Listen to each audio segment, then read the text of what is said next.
in his press conference, if I did this, I would have gotten ejected. Joel Embiid, come on, look at it. Like, bro, I caught almost 1,000 balls in football. And almost 90% of them, I came down harder than this. So this is just soft. Yeah, there's this big conversation around basketball players and football players, who's tough, who's not. That is soft, Joel Embiid. Get up, man. That was all acting. He should have got a flagrant one. How did Joel Embiid might move down the pyramid because of this. He might move down the pyramid. Brandon, I love you. You were playing on grass and turf. You were playing on the hardwood. Anyway, there's cement under the turf. There's cement under the turf. I mean, it's grass. In any event, what's happening? Here's a true superstar right here, looking beautiful. And I'm not talking about myself. I'm talking about Cam Newton. Cam Newton's got a New Year's resolution. Just like me, it's usually to eat more plants, but Cam's already a vegetarian. So what's his plan? Boom. Cover your ears, Jeff Garcia. Honestly, I'm not just saying this for the perks or glory. I'm going to need Downey more than ever this year because one of my New Year's resolutions is to not buy any type of high fashion clothing. Shoes, clothes, everything. Also, he's sponsored by Downey. So that while everyone else is playing checkers with their New Year's resolution, old Cam Newton's playing chess. I need Downey more than ever. So he's going to recycle all his clothes, which just means wear them again. Look out for great outfits. Wilds, I got to jump in, buddy, because this is a show intervention. Yesterday, Brandon brought up high school sweethearts on the show. And Jenna hit the trifecta. Jenna, I'm going to need you to be quiet for just a moment. This is important for you and your family. Jenna hit the trifecta. She brought up this poor guy, Mike, who stood her up at prom. She brought up Danny Ainge. And she, of course, brought up Michael J. Fox. It was concerning. What was more concerning was Jenna's parents reaching out to me and saying this needs to be stopped. Show it, please. Jenna has made her parents keep this. That is a shrine. That is I wish we could zoom in. Every single one of those pictures is of Michael J. Fox. Keep in mind, Jenna grew up in 3 different nations, globe-trotting around the world with her family. This traveled with them everywhere, and she has not allowed her family to throw it out. They reached out to me directly to ask you if they can please get rid of it, and do you need help? So I'm just letting you know, Jenna, we are here. It is a safe space, and we can leave 1987 in the past. We can do it. Okay? We're here for you if you need us. The only 3 people that don't watch our show, Michael J. Fox, Danny Ainge, and my friend Mike DiBianco from high school. I feels like those are the only 3 people that don't know I was obsessed with time, Jenna. We're going to put this thing away. I promise you, this thing will be retired forever until the next time I bring it up. Can we talk about Kelly Oubre last night? Switch gears to something that I know a little bit less about. Kelly Oubre with the old, hey, something embarrassing happened. I'm going to turn it into something I really wasn't planning to do, but going to do anyway. Warriors and T-Wolves. Oubre gets pushed. He's like, I didn't get pushed. I wanted to do 3 push-ups with 5 minutes left in the second quarter. That was my goal coming into the game. We all do it. How many times do I get caught on camera fixing my hair and I'm like, what is that? I'm going too long on my butt first segment. I need to wrap it up. You got it, Keta. No problem. Hey, Kelly Oubre, not having a great season, but when it comes to fake push-ups, no one does it better. Boom. All right, look at that. Keta was like, you're going too long. I'm moving you along by showing Josh Allen video. That'll get you to shut up. Back to the NFL now, and the bright spotlight that will shine on Josh Allen this offseason. That after a much improved season 3 for him. That after a very impressive playoff run for his Buffalo Bills. GM Brandon Beane said this yesterday about Josh Allen, quote, I don't think he's reached his ceiling. Guy probably lives in a big house with those big ceilings. Brandon, do you agree that Josh Allen hasn't reached his ceiling? 100%, he's right. Look, the numbers don't lie. You can go to his first year.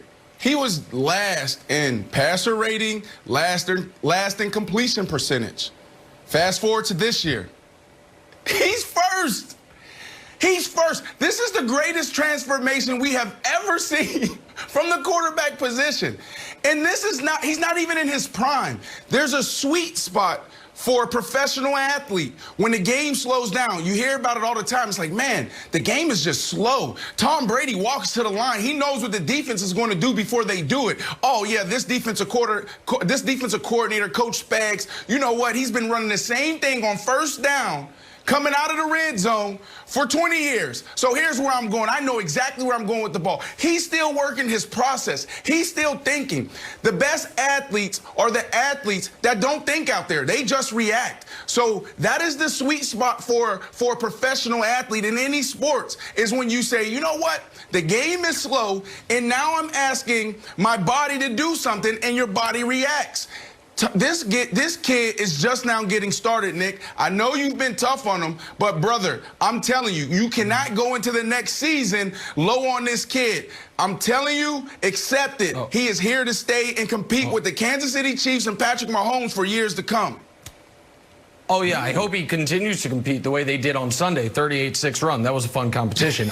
Listen, I think Josh Allen will get better.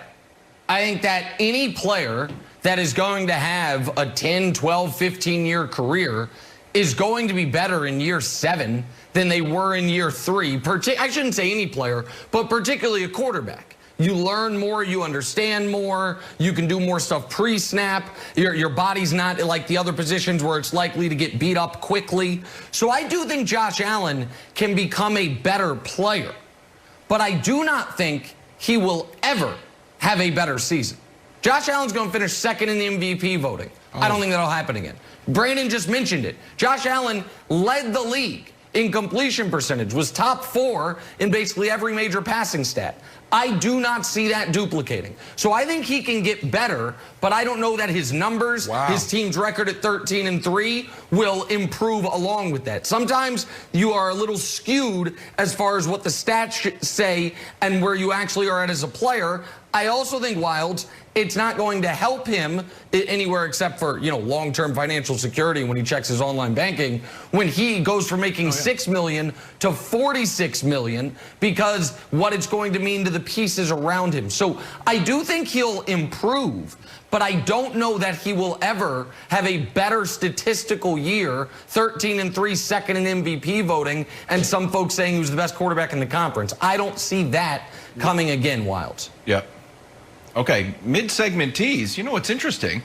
It feels odd to even have this conversation. Well, can he get better? But then again, coming up later in the show, did Carson Wentz get better? Like, nah, they benched him. So I think it's a reasonable question. But Brandon, here's what I think you said is something very interesting yesterday. How you, as a receiver, wanted to play with Adrian Peterson in great running backs. So we know Buffalo's run game was at best. And we know Josh Allen got a lot better with Stephon Diggs. What if in the draft, and they're drafting 30th, they went after Najee Harris?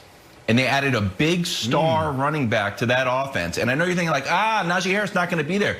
Clyde Edwards-Helaire was the first running back pick and the last pick of the first round. Jonathan Taylor went in the second round in the 40s, I think, and he became the 3rd leading rusher in the whole league. So I think if they can take a star running back, specifically Najee Harris, and add him to that offense, just because running backs in the draft have been sort of ignored at this point and fallen out of favor, I think that offense can get better and then Josh Allen gets better.